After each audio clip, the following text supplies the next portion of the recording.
오늘 주시는 하나님의 말씀은 디모데전서 5장 3절부터 8절입니다. 사실 오늘 내용은 과부들에 대한 교회의 모습에 대해서 나와 있는데 두 번에 걸쳐서 나누어 할까 아니면 한 번에 할까 하다가 두 번으로 나누기로 했습니다. 그러니까 이번 주일과 다음 주일에 걸쳐서 당시 초대교회 상황에 과부에 대한 자세가 어떻게 됐는지가 중점 사역이 되게 됩니다. 그래서 오늘은 1번으로 생각하시고요. 우리 3절부터 저와 여러분이 한 절씩 교독하시도록 하겠습니다. 제가 먼저 읽습니다. 참 과부인 과부를 존대하라. 만일 어떤 과부에게 손순이 있거든 그거를 행하여 부모에게 보답하기를 배우게 하라. 이것이 하나님 앞에서 받으실 만한 것이라. 참 과부로서 외로운 자는 하나님께 소망을 두어 주야로 항상 간구와 기도를 하거니와 향락을 좋아하는 자는 살았으나 죽었느니 내가 또한 이것을 명하여 그들로 책망받을 것이 없게 하라. 누구든지 자기 친척 즉 자기 자손을 보지 아니하면 믿음을 배반한 자요 불신한 자요 악한 자니라. 아멘. 왜 아멘 안 하세요? 이거 아멘하기 되게 어렵습니다. 오늘 말씀을 어떻게 보느냐에 따라서 오늘 말씀의 묵상은 좀 달라지게 됩니다. 2000년 전 그 상태로 돌아가느냐 아니면 이 말씀을 현재 시제에 있는 우리의 상황으로 끌고 오느냐에 대해 큰 차이가 나게 되는데, 당시 사회의 과부는 참으로 불쌍한, 그래서 경제적 사회적 제도 안에 전혀 보호받을 수 없는 상태에 있었던 사람들입니다. 그렇기 때문에 그들을 중점으로 교회가 섬겨야 되는 이야기들을 이야기하고 있는데, 특히 본문에서 말하는 참과부, 가짜 과부가 있는 게 아니라요, 이 참과부라고 표시한 이유는 남편만 사별한 게 아니라 그를 돌아보아 줄 자녀들이나 친족들조차 찾을 수 없는 그러한 과부들을 말합니다. 그러니까 아무데 손 벌릴 수 없고, 그리고 받을 수 없고, 자기가 결혼 때 가지고 왔던 지참금에 대해서도 주장할 수 없는 그러한 상황입니다. 보통 지참금을 가지고 왔을 때 그 남편이 사별하게 되면 그 지참금을 받아서 친정으로 돌아갈 수 있는 게 당시의 모습이었는데, 그것도 다 막혀 있는 지금 상태를 말합니다. 그러므로 오늘 말씀을 저는 한 두 축으로 보는데, 한 축은 사회에서 보호받지 못하는 이들에 대한 구제에 대하여 하나님은 말씀하고 계시는 거고, 또 다른 한 축은 가족 또는 친족이 책임져야 할 가족의 범위와 그 모습에 대해서 말하고 있다고 봅니다. 이 내용은 지금 세대에도 우리에게 원하시는 하나님의 말씀인 것을 기억하시고 따라오실 수 있길 바랍니다. 성경에서 말하는 과부에 대한 자세는 어떤 것인가, 우리가 총괄적으로 좀 살짝 알아볼 필요가 있습니다. 결론부터 말하자면 성경은 과부와 같이 어려운 이들을 외면하지 말라고 가르치고 있습니다. 자, 그럼 우리 구약부터 볼까요? 하나님은 이들을 하나님을 경외함에 대한 기준으로 생각했습니다. 다른 말로 얘기하면 너희들이 과부를 잘 섬기고 돕고 있으면 나를 경외하는 것이고, 그들을 개무시하면 나를 개무시하는 거다, 이렇게 여기고 계셨다는 거예요. 자, 출애굽기 22장 22절서부터 24절입니다. 아다시피 여러분, 출애굽기 20장에 처음 율법이 선포됩니다. 십계명. 그리고서 그것에 대한 이야기가 나오면서 드러나는 말씀입니다. 너는 과부나 고아를 해롭게 하지 말라. 내가 만일 그들을 해롭게 함으로 그들이 내게 부르짖으면 내가 반드시 그 부르짖음을 들으나니, 듣는다고 그랬어요. 들으리라. 나의 노가 맹렬하고 그 해롭게 한 것에 대하여 듣고서 화가 나서 내가 칼로 너희를 죽이는데, 어떻게? 너희의 아내는 과부되게 만들고 네 자식들은 고아로 만들어 버리겠다. 여러분, 되게 이거 무서운 얘기입니다, 여러분. 내가 고아와 과부에 대하여 그들의 마음에 그들이 삐지거나 마음이 좀 거시기니 해서 잘못된 거는 모르겠지만 해롭게 하기 위하여 했던 일에 대해서 이 과부가 하나님께 탄원하면 하나님께서 이 과부와 고아의 이 탄원을 100% 들으시고 칼을 들어서 네 와이프를 과부 만들어주고 네 자식을 고아 만들어주겠다. 이게 하나님께서 가지고 계셨던 생각이에요. 하나님께서 이들을 해롭게 하는 자를 직접 징벌하시겠다라고 강하게 얘기하셨어요. 이것은 구약 때만 있지 않고 지금도 동일합니다, 여러분. 뿐만이 아니라 이들을 위한 많은 율법을 세우시고요, 그들을 보호하셨습니다. 신명기 24장을 보게 되면 이 고아와 과부와 나그네에 대해서 특별히 몇 가지를 얘기하셨는데, 예를 들어 이런 겁니다. 과부의 옷은 저당 잡지 마라. 큰일 나는 거예요.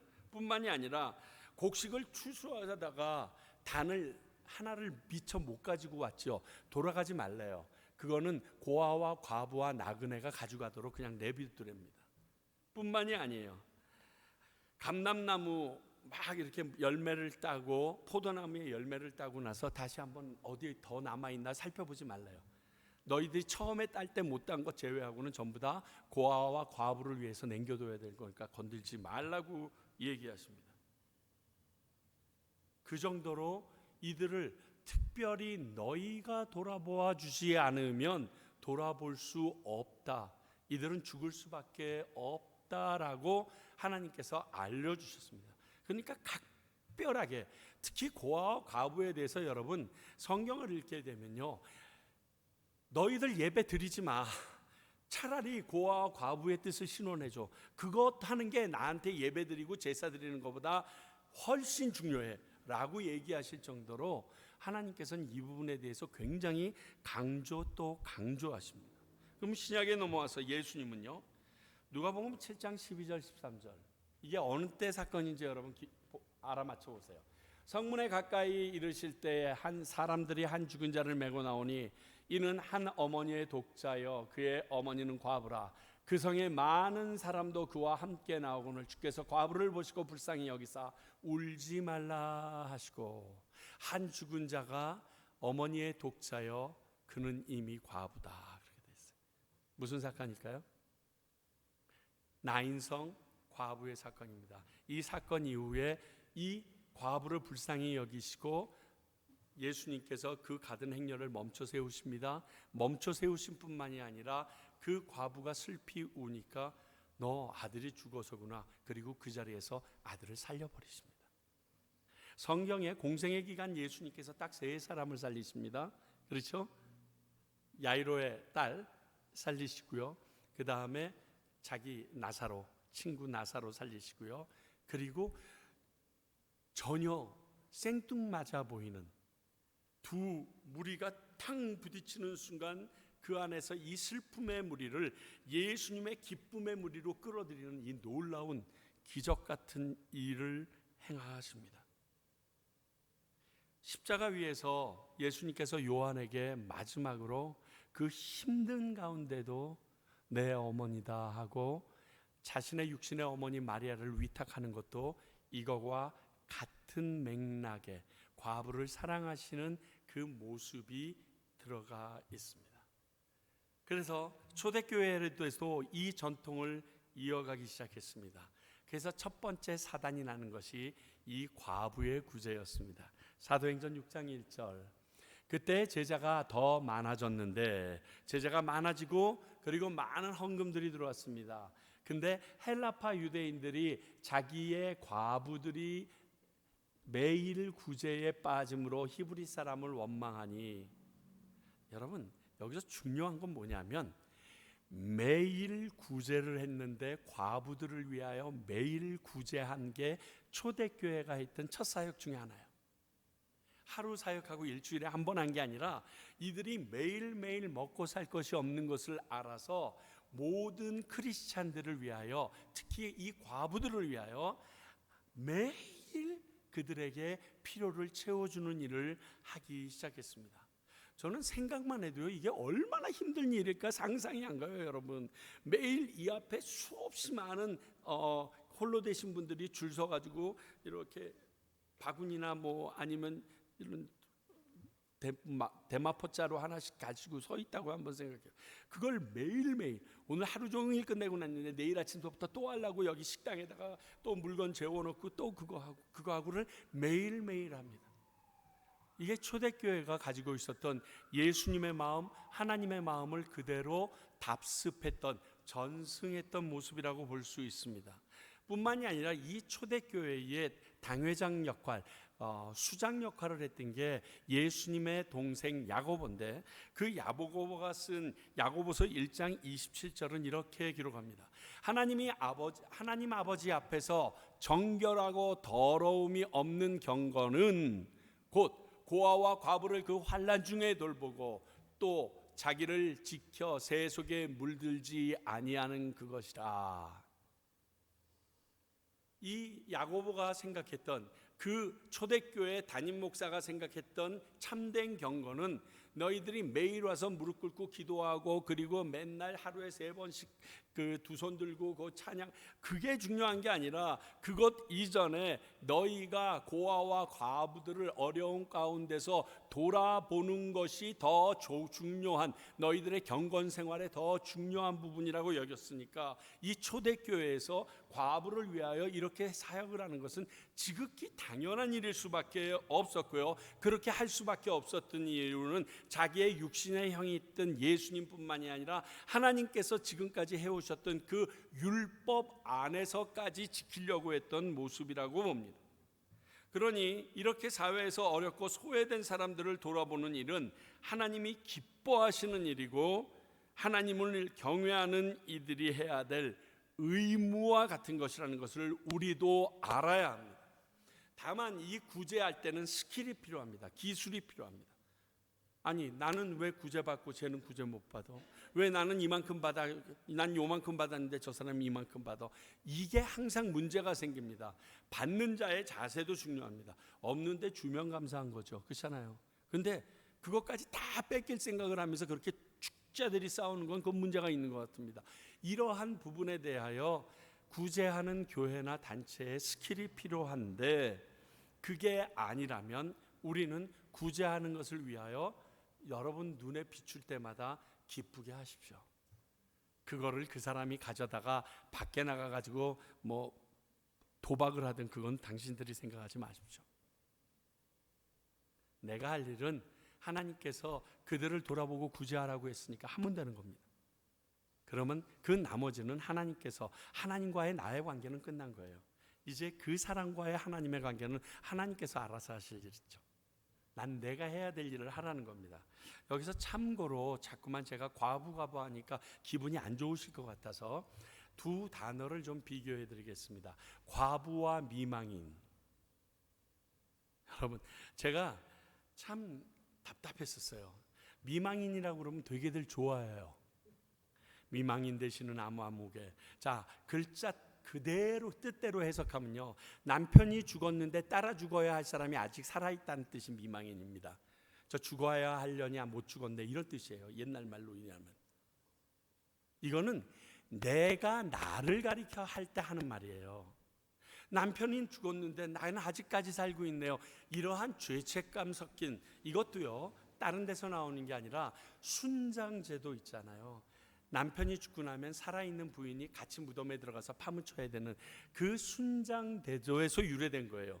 그러니까 여러분, 그 미망인이라는 말이 비성경적이고 좋은 말이 아니에요. 그러니까 뭐 그 과부라고 쓰지는 제가 않겠지만, 장례식 때 뒤에 미망인 누구 쓰는 거는요, 아유, 남편도 못 따라 죽은 놈 빨리 죽어야지, 이런 뜻이에요. 여러분, 굉장히 무서운 말이에요. 자기가 자신에게 대해서 그런 안타까움을 표현할 수는 있지만, 과부라는 말 뜻은요, 이것도 재밌더라고요. 남편을 떠나보냈어요. 한 몸이 돼서 둘이 하나가 됐는데, 남편을 떠나보내고 나니까 나는 남편이 빠진 것만큼 부족함이 있는 사람이다, 이렇게 얘기하는 거예요. 굉장히 성경적이죠. 과부라는 말을 우리 과부댁, 과수댁 이런 말 하도 드라마나 세상의 말로 들어가지고 그 과부라는 말을 굉장히 천시하는 말로 듣는데 굉장히 성경적이고요.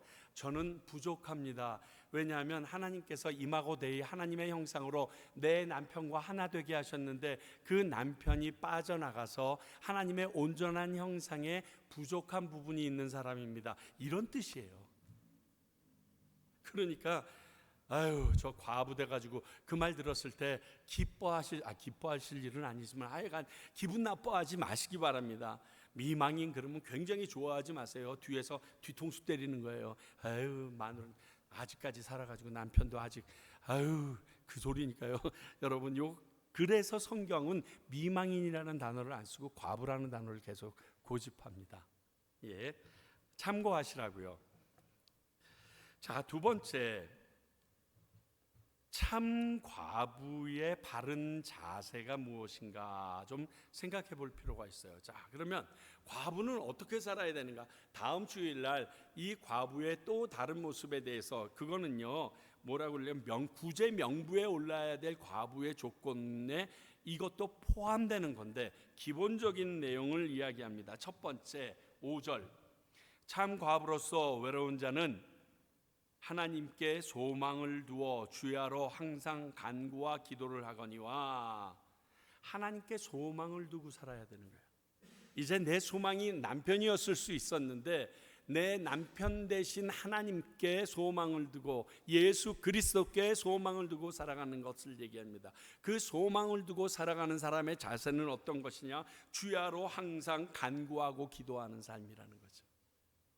그것을 보면 하나님께서 나에게 소망을 두고 살고 있구나라고 믿어주시겠다라는 것입니다.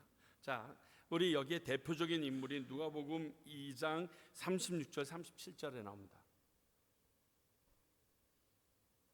또 아셀 지파 바누엘의 딸 안나라 하는 선지자가 있어 나이가 매우 많았더라.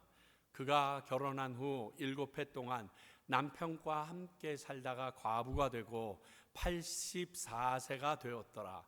이 사람이 성전을 떠나지 아니하고 주야로 금식하며 기도함으로 섬기더니. 자, 이 안나라는 사람이 무엇라고 칭함을 받습니까? 선지자라고 칭함을 받습니다. 그게 어디에서요? 성전 안에서요. 한번 생각해 봅시다. 오늘 이 말씀이 있기 전보다 한 30여 년 이전에 40여 년 이전의 얘기입니다. 40년 전이 뭐야? 하나 50년 전이 넘기도.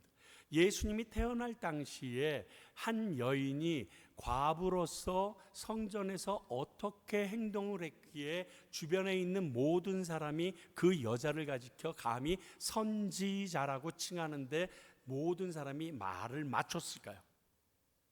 간단해요. 성전을 떠나지 않냐고요. 혼자 돼서부터 주야로 금식하면서 기도합니다. 이러한 사람에게 주어지신 하나님의 특권이 뭐죠? 메시아를 만나게 합니다. 메시아를 직접 보게 해주십니다. 하나님의 뜻이, 하나님의 완성이 확인되어지게 해주십니다. 하나님의 뜻을 보고 싶다고요? 하나님의 소망, 하나님이 원하시는 것을 내가 확인하길 원한다고요? 혼자 되셔서 이렇게 사시면 됩니다. 그러면 하나님이 그 일을 보여주십니다. 그분의 약속이십니다. 참으로 많은 한국의 어머니들이 홀로 되셔서 이 길을 가고 계십니다. 저희 교회도 마찬가지고요.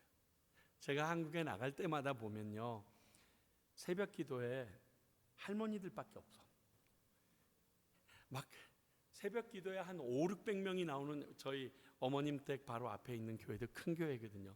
한 500~600명씩 나오는데 진짜 남자는 담임 목사님 빼놓고 나면 부목사님 몇 명, 그리고 특송하러 나온 사람 빼면 한 11명 빼고 나면 그 400명이 다 여자더라고요. 그런데 전부 다 하얀색 브로콜리야. 왜냐면 뒤에서밖에 못 보이니까. 근데 그분들이 앉아서 설교 다 끝나고 나서 불을 끄면 그냥 뒤적뒤적 성경 안에서 어떤 사람은 성경 첫 표지에다가 기도 제목을 깨알같이 적으셔서 그걸 가지고 하나씩 기도들 하십니다. 그 기도 소리가 가히 장관입니다. 보면 저절로 눈물이 나와요. 그리고 제가 느낍니다. 대한민국은 이 사람들 때문에 살았다. 이분들 때문에 지금도 살고 있고 앞으로도 살 것이다. 여러분, 하나님께 소망을 둔다는 것은요, 천국 소망으로 살아가고 있다는 거예요. 난 이 땅에 이제 더 이상 소망을 두지 않습니다. 하나님 만날 소망으로 삽니다. 그러니까 하나님을 만나기 위하여 불필요한 것들을 다 제거하기 시작합니다. 하나님이 원하시는 그 일과 그 말과 그 삶 속에 남아 있으려고 노력합니다.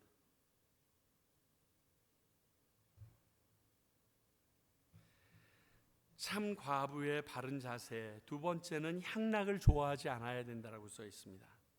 여기서는 음란함을 말하기도 하지만 당시 이런 사회상 가운데 홀로 된 여자가 살아갈 수 있는 유일한 방법은 몸을 파는 것밖에 없었습니다.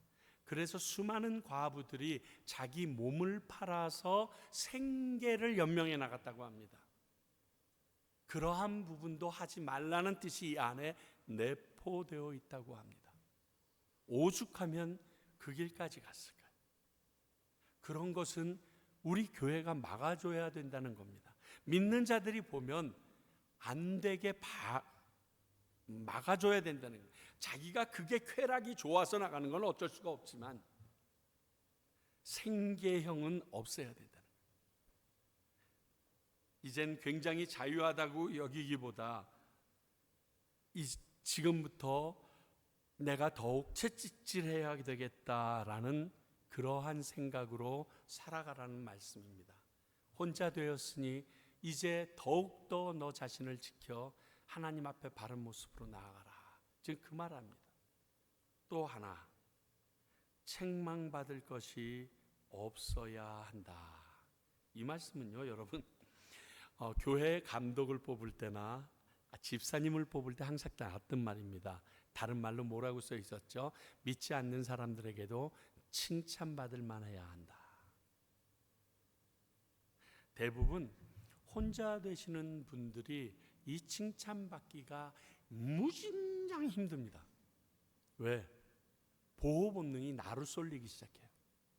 보호 본능이 다른 사람을 향하여 넓혀 있던 사람도 순식간에 보호 본능이 나한테로 확 쏠립니다. 제가 저희 어머님을 뵈면서 전에도 한번 말씀드렸는데 그걸 느껴요. 이제 벌써 27년 되셨네요, 혼자 된 지가. 근데 어머님께서 그 결혼하기 전에 한 달에 80만 원씩 아버지한테 용돈을 받아서 생활비로 쓰시면서 많을 때는 여기저기 있는 친구들한테 비라리해서 16명의 그 신학생들을 학비를 다 주셨어요. 그러면서 케어했어요. 심지어는 영국의 옥스퍼드에 유학을 보내서 그 사람 박사학위까지 받게 하는 것도 다 하셨어요. 근데 아버님이 딱 돌아가시고 나자마자 그 모든 것을 자기 마음대로 할 수 있는 물질이 그 이전보다 미니멈 5배 이상은 기본적으로 나라에서 나오도록 아버님이 다 해놓으셨는데도 단돈 1원도 섬기는 게 어려우세요. 그래서 왜 그래요? 그랬더니 내 새끼 살펴야지. 내 새끼들이 지금 굶어 죽게 생겼는데 지금 내가 어디 따는 데다가. 여러분, 이건 당연한 모습 같아요. 예전에는 남편을 통하여 물질이나 모든 것이 공급되어지니까 내가 아무리 하여도 내 남편이 내 자식이나 내 주변은 책임져 주겠지 했지만 내가 갑자기 가장으로 되어지고 나니까 과부의 입장에서는 이 모든 것이 차단되어지는 거예요. 훨씬 더 풍요해도 못합니다. 아무리 돈이 많아도 못합니다. 제 여동생을 보면요, 진짜 남편 되시는 분이 많이 벌어다 주지 않거든요. 근데 어머니보다도 돈이 없는데 쓰는 건 어머니보다 한 10배씩 팍팍 선교지 보내고 막 만나는 목사들 밥 싸먹이고 난리가 아니야. 우리 어머니 맨날 하시는, 네가 재벌인 줄 아냐, 이 말을 맨날 하는데 괜찮아. 남편 하나 있다는 걸로 그렇게 됩니다, 사람이. 그러니까 제가 느낀 거예요. 책망받을 일이 없다가도 혼자가 되면 책망받을 일이 생기겠구나라는 거예요. 살다 보니까 그게 이해가 되어져요. 그런데 그렇게 하지 말라고 하십니다.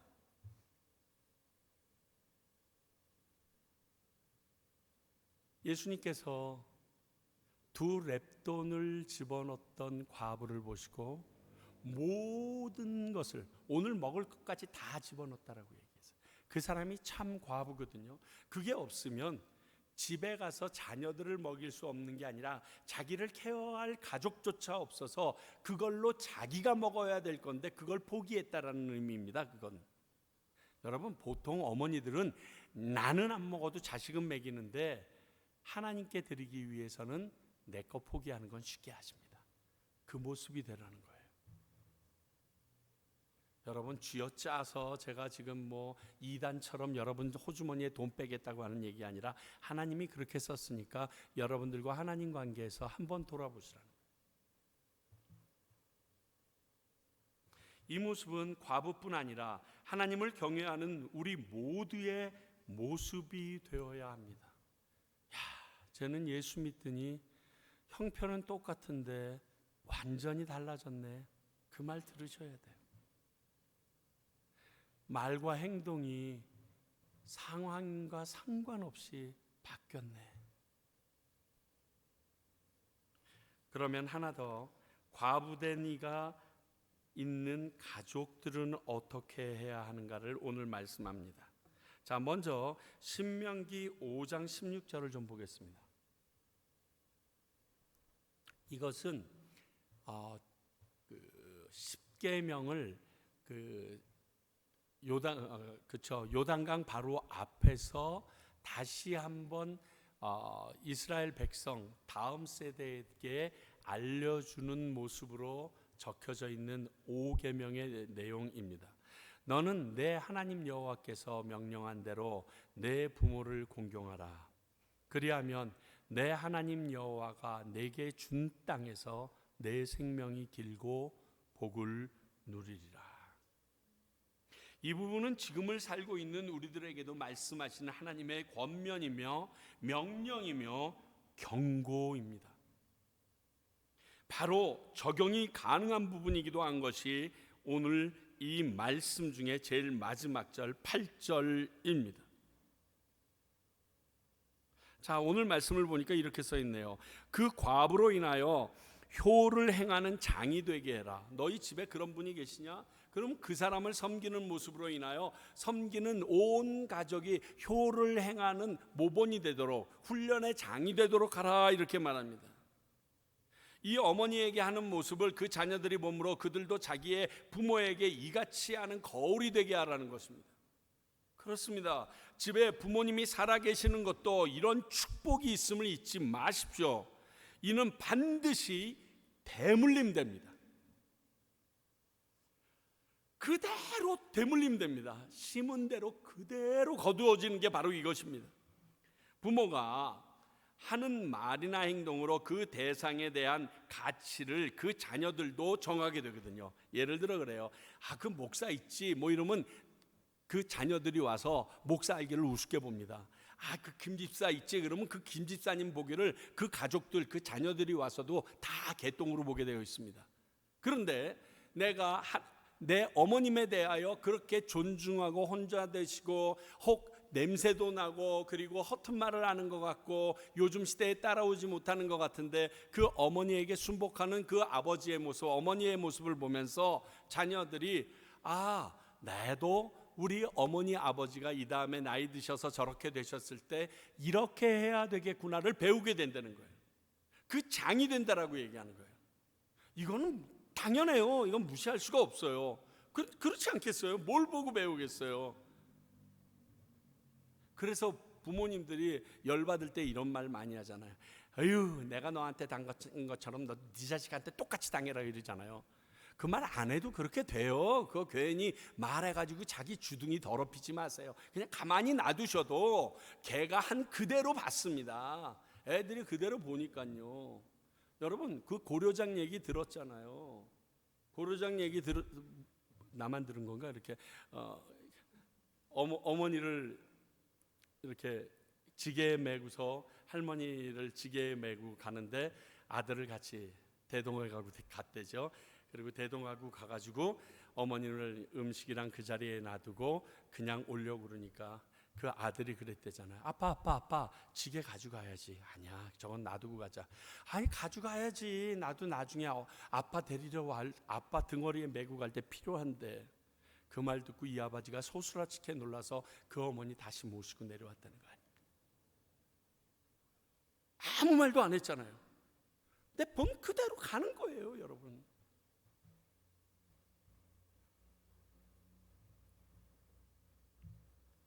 이런 부모에 대한 공경이 없던 사람이 자신이 공경받거나 자식에게 존경을 받을 것이라고는 생각하덜 마십시오. 그럴 일이 없습니다. 또 이것은 하나님께서 기뻐하는 바라고 오늘 말씀은 얘기합니다. 하나님께서 십계명 중에서 사람과의 관계에서 행할 첫 번째 법으로 내 부모를 공경하라고 언급하신 것, 이것도 중요하지만 이 일을 지키는 자에게 이 땅에서 복을 약속하신 유일한 것이면도 기억하세요. 이 명령은 이 땅에서 살아계신 부모님을 위해 해야 할 일입니다. 그러므로 부모님을 기쁘시게 하는 것이 하나님을 기쁘게 하는 일임을 알아야 합니다.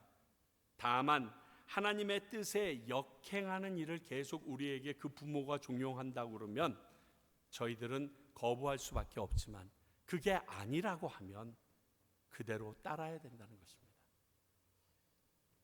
그리고 8절입니다. 제가 다시 한번 읽겠습니다. 8절입니다. 누구든지 자기 친족, 특히 자기 가족을 돌보지 아니하면 믿음을 배반한 자요 불신자보다 더 악한 자니라. 한마디로 얘기할게요. 그런 놈은 하늘나라에서 볼 수 없다 이거예요. 여러분, 우리가 천국에 대해서 지금 마태복음서부터 굉장히 많이 나누고 있는데 천국에 가면 의외로 못 볼 사람 많을 것 같지 않으세요? 이것도 걸리는 부분이에요. 뭐라고요? 불신자보다 더 악한데 어떻게 천국에 들어가요? 못 들어가죠. 이 말씀은요, 심판주가 선언하신 판결문 같은 내용이에요. 판결문. 그러니까 부모님, 특히 홀로 되신 부모님을 소홀히 하는 것이 얼마나 큰 죄임을 알아야 돼요. 자녀들은 정말 이것에 대해서 찌리리 정신 들어야 돼요. 그냥 훌륭한 요양원에 넣어드렸다는 것으로 자식의 사명이 끝난 거 절대로 아니에요. 요양원에 들어가서 빨리 될 수 있으면 죽어라, 이거랑 똑같은데 그걸 왜 그게 어떻게 효도가 됩니까? 물론 요즘 세상이 너무 바쁘고 힘들어요. 내가 직접 모실 수 없어서 좋은 의사 선생님과 환경이 있는 데 가서 모실 수 있어요. 그러면 최소한 제가 아는 어떤 장로님처럼 매일은 못 가더라도 일주일에 한두 번은 가야 되지 않겠어요? 갈 수 없는 데 있다라면 모르겠지만 갑자기 어느 날 전화가 옵니다. 당신 아버지 돌아가셨어요. 왜? 당신들이 뭘 잘못했길래? 뭘 잘못하긴, 얼마나 안 가봤으면 아버님이 죽어서 오늘 내일 하는지 어머님이 죽어가고 있는지도 모르고서 전화 받고 나서 놀라가지고 뛰쳐나가. 이런 측면에서 생각해 볼 때 저는 되게 효자가 되지 못합니다. 벌써 27년이 지났는데 저희 여동생에게 모든 거 다 맡겨놓고 그냥 편안하게 지내는 것 같아서 참 마음이 힘듭니다. 특별히 또 지난 주일 저희 외삼촌이 돌아가시고 나서부터는 가슴이 더 무겁습니다. 이게 주변에 가까이 계시던 분이 돌아가시니까 연배가 비슷하니까 이제 어머니 때가 아닌가 하는, 우리 장인어른 장모님도 딱 두 분만 지금 한국에 계시니까 아주 마음의 긴장이 놓쳐지지 않습니다. 거기다가 조금이라도 아프다, 뭐 이번에도 뭐 등허리에 피부암이 생긴 것 같아서 조직 검사 받으신다고 얘기 들으니까 여기가 멍하고 내년 4월에 나가기로 했는데 나가면 계실까, 이러한 생각이 사실 있어요. 그러면 아무 일도 못해요, 진짜. 여러분, 그렇습니다. 돌아가시고 나서 엄청난 장례식, 그거 죽은 사람 위해서 하는 거 아닙니다. 이 다음에 하늘나라 가서 물어보세요. 그 죽으신 분들이 되게 가슴 치면서 화냅니다. 야, 나랑 전혀 상관없는데 왜 그 돈을 쳐들여가지고 그 돈 너희들끼리 나눠가지고서 잘 살면 됐지, 왜 그 쓸데없는 돈 쳐들여가지고 난 가마떼기에 그냥 대충 집어넣어도 전혀 상관이 없는데 어휴, 이런 천국 소망 없는 것 같지. 요 말 그대로 듣게 될 겁니다. 제가 장담해요, 진짜. 그거라도 해야지. 참, 사람들이 그러잖아요. 아주 뭐 좋은 관을 쓰고 좋은 묫자리를 쓰고 좋은, 아니 죽은 사람 입을 옷이 제 양복 10개 살 돈이더라고요. 아니 그 옷 그분 입고 들어가면 썩어요. 거기에 또 베개가 있는데 베개에 노잣돈을 넣어주더라고요. 아니 죽은 사람이 무슨 노잣돈을 가지고 들어가. 천하의 이병철도 50만 원 딸랑 넣어가지고 가지고 있는데 힘들어 죽겠는데도 수백만 원, 그거요 늦다가 누가 다 가지고 가요. 나 같아도 가지고 가. 말할 사람 없는데 귀신 나부랭이가 어딨어. 그거 그분이랑 아무 상관없어요. 여러분, 매번 말씀드리잖아요. 살아 계실 때 그분과 한 번이라도 더 만나서 그분이 원하는 행동하고 그분이 원하는 삶을 살기 위하여 발버둥 치는 거 보여주는 게, 그게 진짜 중요해요. 자, 여러분, 다음 주 화요일 날이 이제 5월 8일입니다. 얼마나 적용하기 좋아. 오늘 말씀을 바로 전화들 다 때리시고요, 찾아뵐 수 있으면 다 찾아뵙고요, 직접 같이 식사하시고 그거 누리세요. 너무너무 중요합니다. 정말 필요합니다. 나중에 땅을 치고 통곡하지 마세요. 제가요 지금까지 장례 집례를 거의 100여 건 이상을 했습니다. 그런데 그 장례 집례 할 때마다 항상 변치 않는 게 한 가지가 있어요. 어떠한 자녀도 부모에게 효도했다라고 스스로 생각하는 사람은 한 명도 못 만나봤어요. 다 불효했다라고 생각하고 슬퍼해요. 좀 엄마랑 있어주지, 홀로 대신 아버지랑 좀 있어주지, 전화하면 뾰르릉 하고 좀 달려가 주지. 저녁 늦게 갑자기 들이닥쳐서 아유 자동차가 길을 잘못 들어서 왔어요 좀 하고서 그 집 들어가서 하룻밤 자지. 그게 뭐가 힘들다고. 저도 요즘에 오면 진짜 땅을 치고 통곡해요. 모르겠어요, 제가 언제 사라져 버릴지. 그러나 하나님의 뜻 안에 있기를 원해요. 하나님께서 이것을 하나님의 뜻이라고 얘기했으면 하나님이 원하시는 그 뜻대로 살기 위하여 우리는 노력해야 돼요. 그러면 하나님께서 약속하신 네가 살고 있는 이 땅에서 내가 잘되고 영원히 장수하리라 약속하셨어요. 제가요 나이 드신 어르신들 모시고 놀러 가고 그분들 식사 대접하고 그분들 앞에서 재롱도 피우고 하는 걸 되게 좋아합니다. 왜 그러냐면요, 이 말씀에 근거해 보면 그렇게 하는 교회는 하나님께서 붙잡아 주시기 때문에 그래요. 앞으로 곧 그렇게 할 거예요. 제가 어르신들만 모시고 놀러 다닐 거예요. 그리고 그분들에게 귀한 식사 대접하고 한 달에 한 번 최소한씩 같이 성경 공부하고 시간 보내길 원해요. 왜? 그게 우리 교회가 아름답게 하나님의 뜻 가운데 세워져 가는 일이고, 그 모습을 보고 그 가족들이 부모님은 저렇게 섬겨야 되는구나 배울 수 있는 기틀이 되기 때문에 그래요. 하나님은 오늘 이 말씀을 통하여, 디모데에게 바울이 이 말씀을 통해서 그들에게 말하고 있습니다. 너 그 교회에서 과부가 있니? 이런 모습이 있니? 얘네들 가르쳐. 그것도 목회야. 그래서 이번 주일은 우리가 식사 아무도 준비하지 않습니다. 어머니 주일이기 때문에 식사를 다 오다해서 가지고 올 겁니다. 그러니까 절대 만들 생각하지 마십시오. 애들을 위해서는 피자를 준비하신다는 분이 계셔가지고 음식 다 준비해가지고 저희가 올 겁니다. 그저 맛있게 드시기만 하면 됩니다. 한번 해보자고요. 하나님이 원하시는 그 길가에 서 있는 그 가난하고 어렵고 힘든 사람들을 내가 외면하고 지나치는 것이 아니라 그들에게 필요를 채워줄 수 있는, 차를 타고 가시다가 너무 힘들고 어렵다라고 그렇게 구걸하고 있는 이들을 보면 그들이 맨날 저 자리에 나오는 놈인데 이런 생각하지 마시고 마음 주시는 그대로 여러분들께서 따라가십시오. 그게 하나님이 기뻐하시는 일입니다. 기도하겠습니다. 하나님 아버지,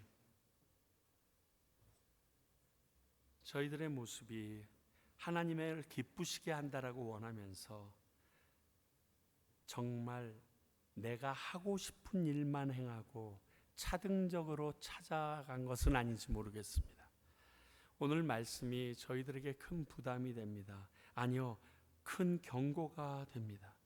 내 이 모습이 믿는 믿음을 배반한 것이고 믿지 않는 자들보다 더 악한 모습이 될 수밖에 없다라는 이 사실을 저희들은 교회 다니면서도 늘상 행하고 있는 것은 아닌지 모르겠습니다. 아버지요, 세상 사람들이 이걸 판단하고 손가락질하지 않는다고 하나님께서도 동일하게 그렇게 하지 않는 것을 알게 하시사 하나님께서 원하시는 그 일을 행하는 평강교회, 그리고 우리 평강교회 식구들 되게 주시옵소서.